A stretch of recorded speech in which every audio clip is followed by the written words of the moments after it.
Hello दोस्तों, मैं मोहम्मद सलमान आप सभी का अपने YouTube channel credible online classes में स्वागत करता हूं।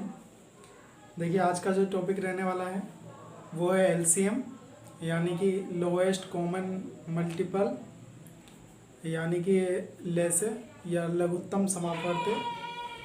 तो देखिए, जैसे इसके नाम में ही दिया हुआ है, लोएस्ट का मतलब तो आप सभी जानते ही होंगे। लोएस्ट का मतलब हो गया सबसे कम, सबसे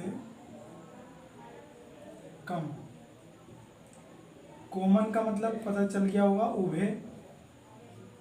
उभय मतलब जो चीज़, अगर मान लीजिए दो चीज़ें हैं हमारे पास, ये इनमें से इसके पास एक भी ये है और इसके पास ये है और इसके पास एक गुणा है और एक ये माइनस है, ये चीज़ इसके अंदर है। तो उभय का मतलब हो गया इन दोनों में कॉमन क्या है, जो चीज़ इसमें भी हो और इसमें भी हो। तो क्या है, एक बिंदु इन दोनों में उभय है, कॉमन है, तो हम इसे ही उभय कहेंगे। मल्टीपल का क्या मतलब है? मल्टीपल का मतलब होता है गुणज। गुणज क्या होता है ये भी देखेंगे आप। तो आइए पहले इसके परिभाषा से इसे देखते हैं। सबसे कम को भी आप जान गए, उभय को भी आप जान गए, गुणज का मतलब मैं आपको बताता हूँ क्या होता है। तो दोस्तों आइए देखते हैं गुणज क्या होता है। नंबर 1, गुणज। देखिए, मान लीजिए हमारे पास दो संख्याएं हैं, एक मान लेते हैं ए है और एक बी है। हमने क्या करा, ए से बी को कर दिया भाग। यहाँ पे कुछ ना कुछ आया होगा और इस जब पूरा प्रोसेस हम भाग की करेंगे और यहाँ पे अगर क्रॉस का चिन्ह आ जाए, इसका मतलब क्या है कि यहाँ पे कुछ ना बचे, वो पूरा पूरा कट जाए, विभाजित हो जाए, तो बी जो होगा ए का गुणज होगा। ठीक है ना। यदि मान लीजिए ऐसे, यदि ए से बी को भाग किया जाए और शेष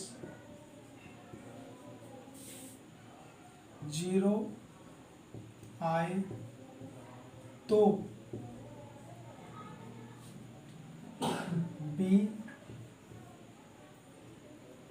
ए का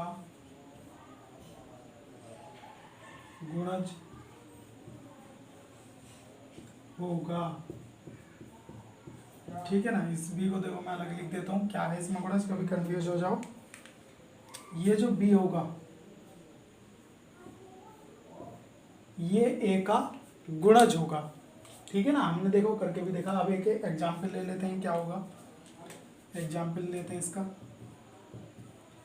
मान लीजिए हमने 2 से भाग की 6 को, तो कैसे करेंगे, 2 तिया 6, पूरा पूरा कट गया। अगर पूरा पूरा ये कट गया तो हम कहेंगे कि 6 2 का गुणज है। ठीक है। यानी कि किसी संख्या से भाग देने पर यदि वह संख्या पूरी पूरी विभाजित हो जाती है तो वह उस संख्या की एक गुणज कहलाएगी। ये होता है गुणज। तो यहाँ पे जो गुणज है उसका भी सेम सेम मीनिंग यही है कि हम यदि उस संख्या को, दी गई संख्याओं को इससे भाग करें, ठीक है ना, इसे भाग करें, तो हमारे पास क्या होना चाहिए, पूरी पूरी वो विभाजित होनी चाहिए। यानी कि जो भी एलसीएम होगा, जो भी लेसे होगा, वह छोटी से छोटी संख्या होगी जो दी गई संख्याओं से पूरी पूरी कट जाएगी। मान लीजिए 2 या 3 संख्याएं हमें दे रखी हैं और जो है उसका लेसे जो होगा वो हर एक संख्या से अलग अलग पूरी तरीके से कटेगा, कोई भी उसमें शेषफल नहीं बचेगा, तो वो क्या होगा, उसका लेसे होगा। ये हो गया गुणज। अब दूसरी बात करते हैं हम, एक और आएगा इसी में, दूसरा आएगा गुणनखंड। गुणनखंड क्या होता है, फैक्टर। अभी हमने ए से भाग करी थी बी को, ए से भाग करी थी बी को, तो b क्या था, a का गुणज था। अब अगर मैं इसका उल्टा कर दूं, यानी कि हम a से b को भाग करें और शेषफल फिर से शून्य आए, तो a जो होगा b का, अब की बार a होगा किसका होगा, b का एक गुणनखंड होगा। अभी हमने ये वाला एग्जाम्पल लिया था, 2 से हमने 6 को भाग करी, पूरा पूरा कट गया 3 बार। तो 2 क्या है यहाँ पे जो ये 2 हुआ, ये 6 का गुणनखंड हुआ 1, ठीक है ना, ये 6 का एक गुणनखंड हुआ 2, ठीक है। अब इसी के देखिए देखते हैं, बिल्कुल सेम टू सेम है ऐसे ही। यदि a से b को हम भाग करें, ये हमने भाग कर दिया, a से b को भाग कर दिया, और शेषफल क्या आ जाए, शेषफल आ जाए शून्य, तो हम क्या कहेंगे, a अब की बार क्या बनेगा, a और किसका बनेगा, ये b का एक गुणनखंड होगा, यह है, ठीक है, ये बनेगा। अब की बार क्या बनेगा, अब की बार बनेगा a, किसका बनेगा, b का। बिल्कुल सेम एग्जाम्पल है। अगर अब की बार हम इस वाले के लिए एग्जाम्पल देखेंगे तो ये वाला एग्जाम्पल हो जाएगा कि 2 6 का एक गुणनखंड है, हम यहाँ पे लिख देंगे 2 6 का एक गुणनखंड है। और अगर हम देखेंगे गुणज, तो गुणज क्या होगा, गुणज होगा जो अंदर वाली संख्या होगी और बाहर वाली से यदि हम उससे भाग करते हैं और शेषफल हमारा शून्य बचता है, तो अंदर वाली जो संख्या होगी वो बाहर वाली संख्या का एक गुणज होगी। ये गुणनखंड और गुणज था। गुणनखंड का अगर आप एक और एग्जाम्पल लेना चाहें तो ये रहा, मान लीजिए हमने 3 से भाग करी 12 को, 3 चौक 12, पूरा पूरा कट गया। जब ये पूरा पूरा कट चुका है तो ये क्या होगा, अब 3 एक गुणनखंड है किसका, 12 का, यानी कि अब हम यहाँ लिखेंगे 3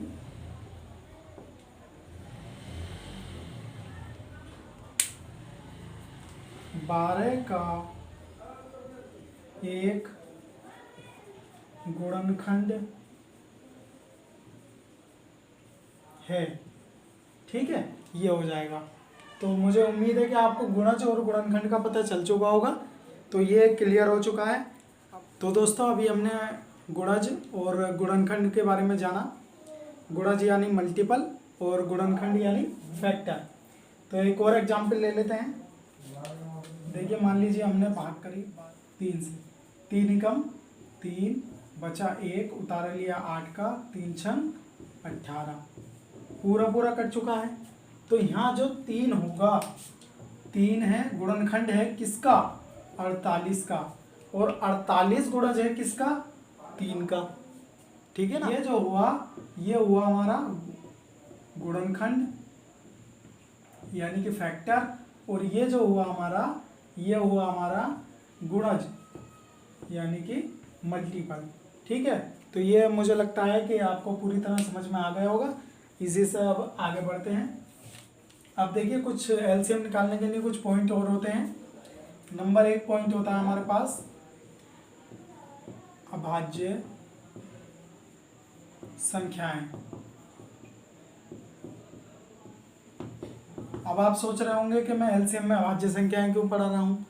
चूंकि एलसीएम में अभाज्य संख्याओं का एक महत्वपूर्ण रोल है, इसीलिए मैं आपको ये बता रहा हूँ। अब ये अभाज्य संख्याएं होती क्या है ये जान लीजिए। अभाज्य संख्याएं वे संख्याएं होती हैं जिन्हें भाग देने पर, किन से भाग देने पर, 1 और स्वयं, यानी वो खुद संख्या होगी, इनसे ही अगर हम भाग दें तो वे विभाजित होंगी, और किसी भी संख्या से वह संख्याएं विभाजित नहीं होंगी। तो ये क्या होंगी, अभाज्य संख्याएं होंगी। आप देखिए कौन कौन सी होंगी। मान लीजिए मैं आपको 2 लेता हूँ संख्या, तो क्या 2 1 से कटेगी, बिल्कुल कटेगी। स्वयं से कटेगी, कुछ 2 से ही कटेगी, भाग करेंगे 2 से 2 को तो फिर भी कटेगा, यानी ये 1 से भी कटी और स्वयं से भी कटी। क्या किसी और से ये कट सकती है, क्या हम किसी और संख्या से भाग देके पूरा पूरा विभाजित कर सकते हैं, नहीं कर सकते। तो ये हो गई हमारी एक अभाज्य संख्या। दूसरी लेते हैं 3, तीन संख्या क्या होगी, खुद से कटेगी, 3 से भाग करोगे 3 को तो भी कटेगा, 1 से करोगे, 1 से तो आप किसी भी संख्या को भाग दो वो पूरी तरीके से कटेगा। तो क्या ये किसी और से कटेगी, नहीं कटेगी, तो यह एक अभाज्य संख्या हो गई। उसके बाद लेंगे हम 5, 5 भी खुद से कटेगी या फिर 1 से कटेगी और किसी से नहीं कटेगी। उसके बाद लेते हैं 7, ठीक है ना, ये भी ऐसे ही होगा, खुद से कटेगी और 1 से कटेगी। उसके बाद मुझे ये बताइए क्या 9 होगी अभाज्य संख्या है इसमें, क्या 9 एक अभाज्य संख्या होगी कि खुद से भी कटे और 1 से भी, तो ये एक अभाज्य संख्या नहीं होगी। क्यों नहीं होगी, ये 1 से भी कट रही है, खुद से भी कट रही है, लेकिन इसके अलावा भी 3 से कट रही है, यानी कि वो सिर्फ 2 से कटनी चाहिए, या तो 1 से या खुद से स्वयं से कटनी चाहिए, वो अभाज्य संख्या होगी। तो 9 एक अभाज्य संख्या नहीं होगी, बल्कि क्या होगी, 11 एक अभाज्य संख्या होगी। उसके बाद क्या होगी, 13 एक अभाज्य संख्या होगी। क्या 15 होगी, 15 3 से भी कटेगी 5 से भी कटेगी, तो ये एक अभाज्य संख्या नहीं होगी। 17 होगी, 19 होगी, 21 होगी, क्या 21 नहीं होगी, 3 से भी कटेगी 7 से भी कटेगी, तो क्या होगी 23। ऐसे ही बहुत सारी संख्याएं होती हैं जो खुद से कटे और 1 से कटे, इसके अलावा किसी से ना कटे, वो होती हैं अभाज्य संख्याएं। अब इनका कुछ ना कुछ रोल है, इसीलिए मैंने पढ़ाया है। जब हम लैसे निकालते हैं तो उसमें एक विधि ये होती है, जो सेकंड वाली विधि होती है उसमें हमें अभाज्य संख्याओं से विभाजित करना होता है, इसीलिए मैंने आपको ये अभाज्य संख्याएं बताई हैं, जिससे आप वहाँ पे जाके कंफ्यूज ना हो। अगर मैं बोलूँ आपसे कि अभाज्य संख्या से विभाजित कीजिए तो कहीं आप लटक ना जाएं कि अभाज्य संख्याएं क्या होती हैं, इसीलिए मैंने बताया कि अभाज्य संख्याएं क्या होती हैं। ठीक है दोस्तों, अब हम देखते हैं इसी के, देखिए अभाज्य गुणनखंड क्या होते हैं। गुणनखंड तो मैंने बता दिए हैं, अभाज्य गुणनखंड और देख लीजिए। अभाज्य गुणनखंड यानी कि हमें ऐसे गुणनखंड करने हैं, ऐसे गुणनखंड करने हैं जो केवल अभाज्य होने चाहिए, यानी वो खुद से कटे और 1 से कटे, इसके अलावा किसी से नहीं कटे। यानी कि कहीं ना कहीं आप इन्हीं चीज़ों से आप भाग दोगे और वो जो गुणनखंड आएगा वो क्या होगा, एक अभाज्य गुणनखंड होगा। देखिए कैसे होगा, मान लीजिए हम ले लेते हैं एक संख्या 48, ये मैंने संख्या लीजिए। अब इसके हम अभाज्य गुणनखंड निकालेंगे, तो कैसे निकालेंगे अभाज्य गुणनखंड, एक हम लाइन खींच लेंगे इस टाइप से, और इसका क्या मतलब होगा, इसका मतलब होगा यहाँ जो भी संख्या रखी जाएगी वो इनमें से होनी चाहिए, अभाज्य संख्या एक होनी चाहिए जो जिससे आप यहाँ भाग करोगे। देखिए आप इस तरीके से कुछ कुछ भाग करते थे पहले, 2 भाग 3, मान लीजिए ये था 34, इस टाइप से करते थे अब भाग। अब क्या करना है, अब इसको उल्टा कर देना है। अब क्या करना है, 34 इधर है और ये वाला जो चिन्ह था इसको हमने ऐसे पलट दिया और 2 ऐसे ही रखा है, तो भी इसका मतलब क्या है, भाग करना ही है। तो हम ये इसे पूरी पूरी काटने की कोशिश करेंगे। कैसे कटेगी, 48 क्या 2 से कटेगा, सबसे पहले सबसे छोटी अभाज्य संख्या देखेंगे क्या होती है, तो 2 है।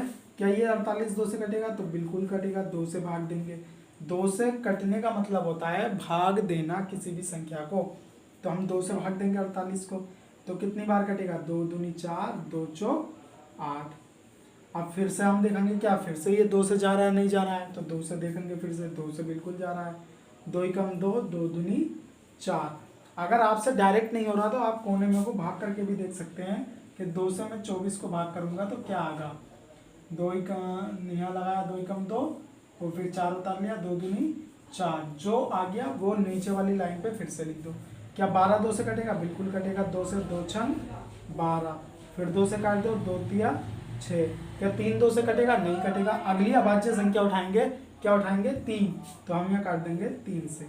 तो ये जो सारे हुए ये क्या हुए, इसके एक अभाज्य गुणनखंड हुए, यानी क्या क्या हुए, 2 हुआ, फिर से 2 हुआ, फिर से 2, फिर से 2 और 3।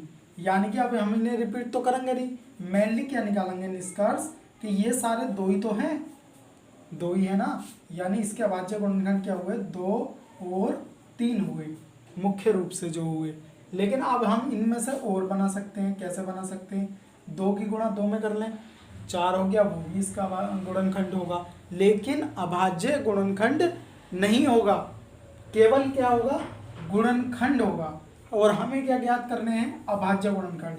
तो अब मैं आपसे पूछूं 48 के अभाज्य गुणनखंड बताइए, तो अभाज्य गुणनखंड इतने सारों में जो रिपीट हुए हैं उन्हें एक बार लिख लो और जो बचे हैं उन्हें लिख लो। तो ये क्या बचे, 2 और 3 बचा। तो ये 2 और 3 क्या हुए, 48 के अभाज्य गुणनखंड हुए। अब गुणनखंड का मतलब तो काटना हो गया पूरा पूरा, तो क्या करेंगे, देखिए 2 की 2 से गुणा में करूंगा 4 हो गया, 4 से भी 48 कटेगा। 4 की गुणा 2 में करूंगा 8 हो गया, 8 से भी 48 कटेगा। और इसी तरीके से 8 की गुणा 2 में करूंगा 16 हो गया, तो भी ये कटेगा। 3 दूनी 6 करूंगा फिर भी ये कटेगा, लेकिन वो अभाज्य गुणनखंड नहीं होंगे बल्कि वो गुणनखंड होंगे। और हमें क्या ज्ञात करने हैं, अभाज्य गुणनखंड। तो अभाज्य गुणनखंड क्या हुए, 2 और 3 हुए। कैसे निकालते हैं ये मैंने आपको बता दिया। और एक और एग्जांपल ले लीजिए, मान लीजिए ले लेते हैं 30। इसके अभाज्य गुणनखंड कैसे निकालेंगे, सबसे पहले 30 को चेक करेंगे सबसे छोटी अभाज्य संख्या से कट रहा है या नहीं कट रहा है। तो हम इसे काटेंगे 2 से, 2 से काटेंगे तो कितनी बार कटेगा, 15 बार। 2 से भाग करेंगे 30 को तो कितनी बार जाएगा, 15 बार। फिर काटेंगे 2 से, तो क्या ये 2 से जा रहा है, बिल्कुल नहीं जा रहा है। तो आप काटेंगे अगली संख्या चेक करेंगे 3, यानी 3 से जब हम काटेंगे तो 3 पंजे 15। फिर अब क्या 3 से फिर से कटेगा, नहीं कटेगा, किससे कटेगा, 5 से कटेगा। तो अब हम उठाएंगे 5। तो अब ये हो गया एक बार, यानी इसके अभाज्य गुणनखंड क्या क्या हुए, एक तो 2 हुआ, एक 3 हुआ और एक 5 हुआ। यानी 30 के अभाज्य गुणनखंड क्या क्या हुए, 2, 3 और 5। ठीक है। तो तीसरा हम इसका भाग देखते हैं, एलसीएम में हमें क्या मदद करने वाला है। तो तीसरा भाग होगा कौन कौन सी संख्याओं से कौन कौन सी संख्याएं कट सकती हैं, ये भी हमें पता होना चाहिए। ऐसा ना हो कि हम हर एक से जो है भाग करते फिर रहे हैं, 2 से, 3 से, 5 से, 7 से, 11 से, और तब चेक कर रहे हैं तो बहुत लंबी प्रोसेस हो जाएगी। तो इसे सॉर्ट करने के लिए हमें पता होना चाहिए कौन सी संख्या कैसे कटेगी।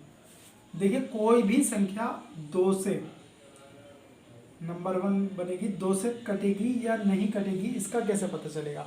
देखिए यदि किसी संख्या के अंक क्या होते हैं, 0, 2, 4, 6 और 8, अगर अंतिम अंक ये हैं किसी भी संख्या के, तो वह संख्या निश्चित तौर पर 2 से विभाजित होगी, ये कंफर्म है।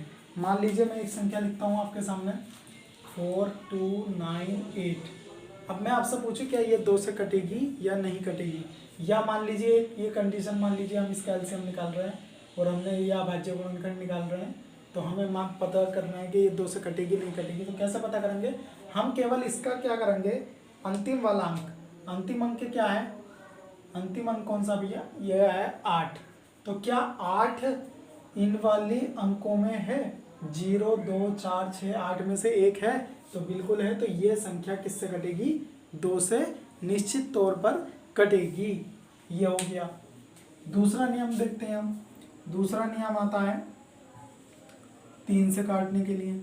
कोई संख्या 3 से कटेगी या नहीं कटेगी, ये कैसे पता करेंगे। यदि अंकों का योग 3 से विभाजित हो, विभाजित का मतलब होता है पूरा पूरा कट जाए, पूरी हम उसे भाग दे तो पूरा पूरा हो जाए। अब क्या देखेंगे, मान लीजिए एक संख्या मैं लेता हूँ 3, 6, 6, ये मैंने एक संख्या ले ली। अब मैं आपसे पूछूं क्या ये संख्या 3 से कटेगी या नहीं कटेगी, या फिर इसको इस टाइप से कर ले, क्या हम अभाज्य गुणनखंड निकाल रहे हैं, क्या ये 2 से कटेगा, तो बिल्कुल कटेगा। 0, 2, 4, 6 आ गया, 0, 2, 4, 6 में से 6 है, तो ये 2 से भी कटेगी। अब हम ये देखते हैं कि ये क्या ये 3 से भी कटेगी। तो 3 से कटना, इसे कट करने के लिए, पता करने के लिए हम क्या करेंगे, ये संख्या हो गई हमारे पास 366। हम क्या करेंगे, अलग में 3 + 6 + 6 कर लेंगे, यानी टोटल कितना हुआ, 6 और 6 12 और 3 15। क्या 15 3 से कटेगा, क्या हम 3 से भाग करें 15 को तो शेषफल 0 आएगा या नहीं आएगा, 3 पंजे 15, पूरा शून्य हो गया। यानी ये इसका योगफल जो आया, इसे अंकों को जोड़कर जो आया था उसे हमने 3 से भाग करी। अगर वो 3 से विभाजित हो जाता है तो ये संख्या भी निश्चित तौर से 3 से पूरी पूरी विभाजित हो जाएगी, और ये वाली संख्या 2 से विभाजित पूरी पूरी हो जाएगी। ठीक है, अब देखते हैं नेक्स्ट 5। कोई संख्या 5 से कटेगी या नहीं कटेगी, खाली हम नज़र से देख के कैसे पता करें? तो कैसे पता करेंगे? अगर उसका अंतिम अंक 0 या 5 है, अंतिम अंक, ठीक है ना, अगर अंतिम अंक 0 या 5 है तो वह संख्या निश्चित तौर पर 5 से विभाजित होगी। मान लीजिए मैं एक संख्या लिख लेता हूँ 3590। अब मैं आपसे पूछे क्या ये एक 3590 5 से कटेगा या नहीं कटेगा, या इस तरीके से कर लें कि ये इसका एक अभाज्य गुणनखंड हम निकाल रहे हैं। तो मुझे सबसे पहले तो आप ये बताइए क्या ये 2 से कटेगा? तो अंत में क्या है? 0 है, तो 0 अगर अंत में हो तो वह संख्या 2 से कटेगी। अब हम चेक करेंगे क्या ये 3 से कट सकता है? हम अंकों का योग कर लेंगे, 3 और 5 8, 8 और 9 कितना हुआ? 17। 17 क्या 3 से कट सकता है?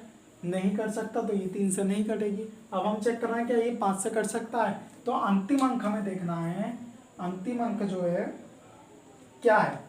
अंतिम अंक क्या है इसमें? 0 है, और मैंने बताया आपको 0 या 5 अगर अंतिम अंक होता है तो वह संख्या 5 से पूरी पूरी विभाजित हो जाएगी। या इस मान लीजिए एक और संख्या ले लेते हैं हम 395। अब मैं पूछूं आपसे क्या ये 5 से कटेगी? तो इसका अंतिम अंक क्या है? 5 है, तो ये संख्या भी 5 से पूरी पूरी विभाजित हो जाएगी। ठीक है, ये होता है कुछ अंकों से मतलब हम पता कर लेते हैं कि ये इनसे कटेगी नहीं कटेगी। ऐसे ही होता है 7 को भी हम मतलब नॉर्मली चेक कर लेते हैं, अगर इनसे नहीं कटता तो फिर 7 को चेक करेंगे, फिर हम चेक करेंगे 11 से कैसे चेक होगा, तो वो हम भाग के थ्रू करके देख लेंगे तो कि भाग से कट रहा है या नहीं कट रहा है, तो उसी से पता कर लेंगे। तो दोस्तों आज का जो हमारा मेन मुद्दा था यानी कि एलसीएम कैसे निकालते हैं, तो अब इतनी रामायण फैलने के बाद, इतना सब कुछ होने के बाद अब मेन मुद्दे पे आते हैं कि एलसीएम निकालते कैसे हैं। और जितनी मैंने चीज़ें बताई हैं आपको वो एलसीएम निकालते वक्त आपके दिमाग में हमेशा रहना चाहिए कि कैसे होता है, तभी आप आगे कुछ कर पाओगे, नहीं तो कुछ नहीं। अब देखिए एलसीएम निकालने के लिए हमारे पास 2 तरीके होते हैं। ठीक है, पहला तरीका होता है गुणनखंडन।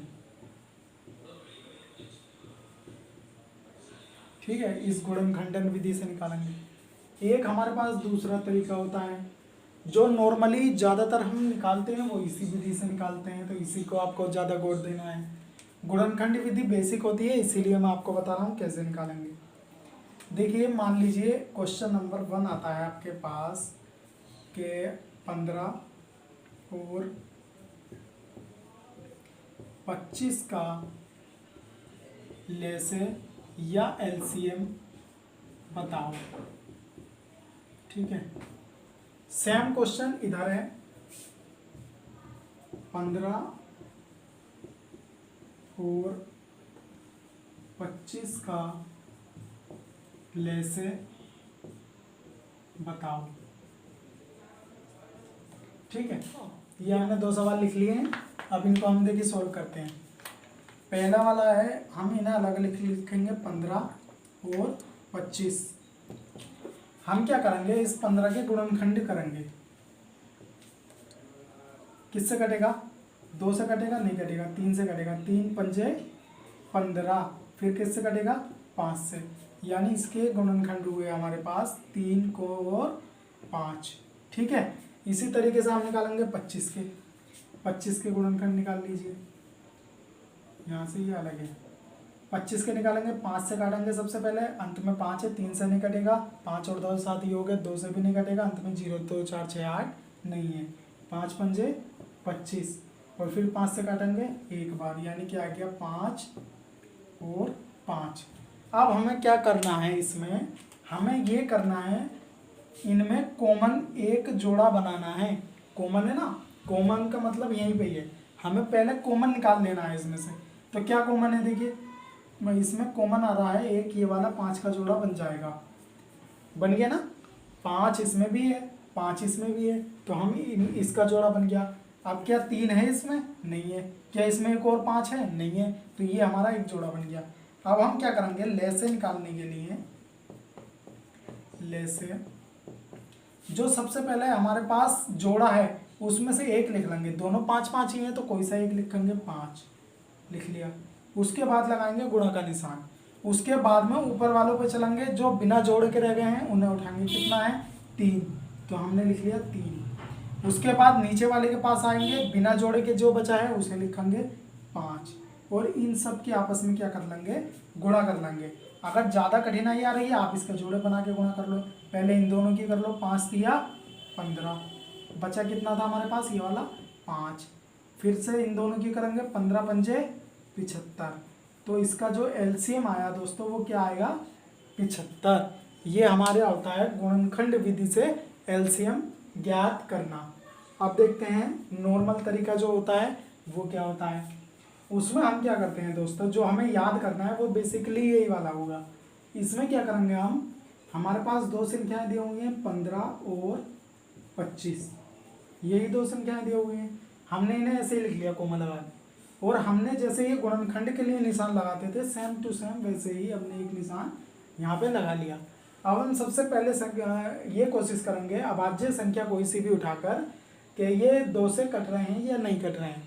देखिए दोनों कट जाए अच्छी बात है, कोई सा एक कट रहा है तो भी हम उससे काटेंगे, तो 2 से ना तो ये कट रहा है ना ये कट रहा है, तो 2 को छोड़ दो, उससे अगली संख्या उठाओ अभाज्य 3, तो क्या 3 से ये कट रहा है, बिल्कुल कट रहा है, 3 से ये कट रहा है, नहीं कट रहा है, तो 3 से कोई से एक कट रही है ना, तो आप 3 फिर भी लोगे, 3 से इसे काट लो, 3 पंजे 15, 3 से हमने भाग करी 15 को तो हमें कितना मिलेगा 5, और 25 को हम 3 से नहीं कट रहा तो इसे ऐसे ही लिख लेंगे 25। उसके बाद क्या करेंगे, अब फिर से हम 3 से चेक करेंगे क्या 3 में से कोई सी एक संख्या कट रही है, 3 से कोई सी नहीं कट रही, तो हम 3 को छोड़ देंगे, अगली संख्या उठाएंगे अभाज्य, कितनी है 5, जब 5 है अब हम इसे 5 से देखिए काटेंगे, पहली संख्या कट रही है 5 से, 5 एकम 5, दूसरी संख्या कट रही है क्या 5 से भाग देंगे 25 को, कितना आएगा 5 पंजे 25। अब फिर से देखिए यहाँ तो एक हो गया तो एक से हमें कोई मतलब नहीं है, फिर से दूसरी संख्या काटने के लिए हमें क्या चाहिए 5, तो एक यहाँ पे पहले से ही था, और 5 से 5 को भाग करेंगे कितना मिलेगा 1। जब तक यहाँ 1 1 न हो जाए जो ऊपर संख्याएं दी हुई हैं तब तक हमें यही प्रोसेस अपनाते रहना है। अगर मान लीजिए 5 से भी पूरा हो गया होता तो आप 7 से चेक करते, ठीक है ना। अब हमें ले से निकालने के लिए देखिए क्या होगा हमारा, ले से निकालने के लिए अंतिम जो विधि बनेगी, अंतिम जो लाइन बनेगी वो दोनों की सेम रहने वाली है, जो लाइन ये वाली बनी थी वो यहाँ बनेगी, देखिए क्या बनेगी। अब हम ऊपर से या नीचे से किधर से भी ये वाले फैक्टर जो आए हैं इन्हें लिखना शुरू करेंगे गुणा के रूप में, यानी 3 गुणा लगाएंगे 5 गुणा लगाएंगे 5, और सेम टू सेम देखिए यहाँ भी यही आया था 5 3 5, यानी एक 3 था और 2 5 थे, यहाँ पे भी एक 3 है और 2 5 हैं, इन दोनों के गुणा करेंगे 5 3 15, और ये बचा 5, और फिर यहाँ से कर देंगे 15 पंजे 75, यानी इस वाली विधि से भी सेम आंसर 75, इस वाली से भी। ये वाली जो विधि है ये गुणनखंडन विधि होती है और ये साधारण विधि होती है जिससे हम सवालों को सोल्व करते हैं। तो ये हमने एलसीएम सीखा, इसका एक आध और एग्जाम्पल हम निकालते हैं इसी वाली विधि से, क्योंकि हमें यही वाली विधि चाहिए, और अगर किसी को ये विधि अच्छी लग रही हो तो वो इस विधि से भी निकाल सकता है। आइए देखिए एक और एग्जाम्पल समझ लेते हैं। मान लीजिए आपकी बार उसने संख्याएं दे देता है वो 15 45 और 54, ये संख्याएं उसने दे दी हैं और आपसे पूछ रहा है कि इनका लैसे ज्ञात कीजिए।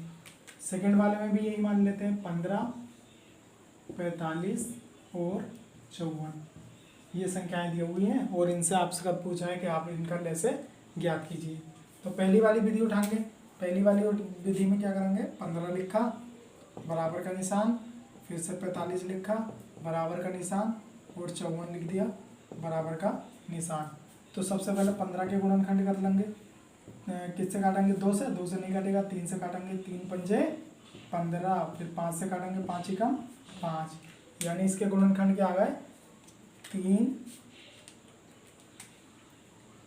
3 कोमा 5। ठीक है, अब मैं मिटा रहा हूँ इसको, जगह कम है। अब उठा लेते हैं 45 को, 45 के गुणनखंड निकालते हैं। सबसे पहले 3 से कटेगा, ये 3 से काटेंगे 3 एकम 3, 3 पंजे 15, और 3 से फिर से काटा 3 पंजे 15, और फिर कैसे काटेंगे 5 से 5 एकम 5, यानी इसके गुणनखंड आ गए 3,3,5। ठीक है, उसके बाद नेक्स्ट निकालते हैं। नेक्स्ट है हमारे पास 54 के निकाल लेते हैं। तो सबसे पहले ये किससे कटेगा 2 से, क्योंकि लास्ट में 4 है। 2 से काटेंगे 2 दूनी 4, 2 सत्ते 14, 27 बार। फिर ये देखिए अब यहाँ किससे कटेगा, ये 3 से देखते हैं, 7 और 2 9, 9 क्या 3 से कटेगा, बिल्कुल कटेगा, तो ये भी कटेगा। 3 से ले लेते हैं 3 9 27, फिर से 3 से काट देंगे 3 तिया 9, फिर से 3 से काट देंगे 3 एकम 3। तो यहाँ ये होगा, इसके गुणनखंड हम लिख लेते हैं 2,3,3,3, ये होगा इसके गुणनखंड। तो दोस्तों हमने इसके गुणनखंड कर लिए हैं। अब देखिए इसके जोड़े कैसे बनाते हैं। देखिए सबसे पहले जो तीनों में कॉमन है उसका एक जोड़ा बनाइए, या जितने भी जोड़े बन सकते हैं। तो 3 इसमें भी है, इसमें भी है, इसमें भी है, तो हमने एक जोड़ा सबसे पहले बनाया 3 का। उसके बाद में किसी में तीनों में कोई और कॉमन है, कुछ कॉमन नहीं है, तो उसके बाद में पहले दूसरे में देख लीजिए क्या कॉमन है, 5 है, तो एक इसका 5 का जोड़ा बना दिया। उसके बाद इसमें बचा, इसमें देख लीजिए क्या बचा 3 का इसके साथ जोड़ा बना दीजिए, ये बन गया एक जोड़ा 3 का। इस 3 का किसी के साथ बन सकता है, इन दोनों में नहीं बचा, कुछ बचा ही नहीं है इनके पास, तो कुछ नहीं बचा है। तो अब हमारे पास डायरेक्ट ले से निकल के आएगा, ले से जो कॉमन है उसमें से एक लेना है। 3 इस वाले में से आ गया, 5 इस वाले में से आ गया, 3 इस वाले जोड़े में से आ गया, और जो बचा 2 बचा है, और क्या बचा है 3 बचा है, ये ऐसे ही लिख लिया। और इन सब की हम आपस में गुणा कर देंगे। पहले इन दोनों की कर लीजिए, 3 पंजे 15, फिर इन दोनों की कर लीजिए 3 दूनी 6, और फिर इन दोनों इस जो बचा वो लिख दीजिए। उसके बाद इन दोनों की कर लीजिए 15 छिक्का 90, और यहाँ पे बचा 3, और इसी प्रकार 9 तिया 27, इन दोनों की जब हम गुणा करेंगे तो आ गया 270। ये हो गया इनका लेसे। अब हम दूसरी वाली विधि से देखते हैं कैसे करेंगे।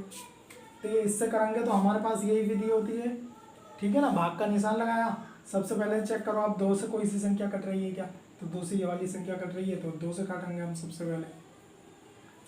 तो 15 2 से नहीं कटेगा, ऐसे ही लिख लिया। 45 2 से नहीं कटेगा, ऐसे ही लिख लिया। 54 कटेगा, 2 दूनी 4, 2 सत्ते 14, 27 बार। 2 से आप 54 को भाग करोगे तो कितना मिलेगा 27। उसके बाद देखिए क्या फिर ये 2 से कटेंगे, किसी से नहीं कटेंगे। उसके बाद देखिए 3 से कटेगी क्या, 5 और 1 6, योग कट रहा है तो मतलब ये भी कटेगी। 5 4 9, 3 से कट गया तो ये भी कटेगी। 7 और 2 9, ये भी 3 से कटेगी, यानी 3 से काट लेते हैं। 3 पंजे 15, 3 कम 3, 3 पंजे 15, और 3 नम 27। अब इनमें से कोई सी संख्या क्या 3 से कट रही है, बिल्कुल कट रही है, 9 कट रही है और 15 कट रही है, तो इन्हें 3 से काटेंगे। 5 एज उतर जाएगा, 15 को काटेंगे, 3 पंजे 15, 3 तिया 9। फिर से देखेंगे 3 से कोई सी कट रही है क्या, ये कट रही है, 5 ऐसे ही उतर लिया, ये वाला 5 ऐसे ही उतर लिया, 3 कम 3। अब किससे काट देंगे 5 से, 5 एकम 5, 5 एकम 5, 5 एकम 5। इन संख्याओं की जगह एक एक हो गया, यानी अब हम प्रोसेस यहाँ ही रोक देंगे और इन सब के आपस में ले से निकालने के लिए क्या कर देंगे, गुणा। 2 गुणा 3 गुणा 3 गुणा 3 गुणा 5, इन सब की 2 2 से ले से बराबर। तो यहाँ पे बराबर का देखिए 2 2 के जोड़े बना लीजिए। 2 तिया 6, 3 तिया 9 गुणा 5, 6 पंजे 30, या ऐसे ही ले लीजिए डायरेक्ट। 6 नम 54 गुणा 5, और 5 चौक 20, 5 दूनी 10, 5 पंजे 25 और 2 27, 270। तो दोस्तों उम्मीद करता हूँ आपको ले से निकालना समझ में आ गया होगा, और फिर भी यदि कोई प्रॉब्लम होती है तो आप मुझसे कमेंट करके पूछ सकते हैं। और हमारे चैनल को दोस्तों लाइक करें, सब्सक्राइब करें और शेयर भी करते रहें, जिससे मुझे मोटिवेशन मिलता रहे ऐसी वीडियो बनाने के लिए। और आप मुझसे कुछ अगर किसी एक्स्ट्रा टॉपिक पे वीडियो बनवाना चाहते हैं तो मैं बना दूंगा, उसके लिए भी आप मुझे कमेंट में बता सकते हैं। Thank you.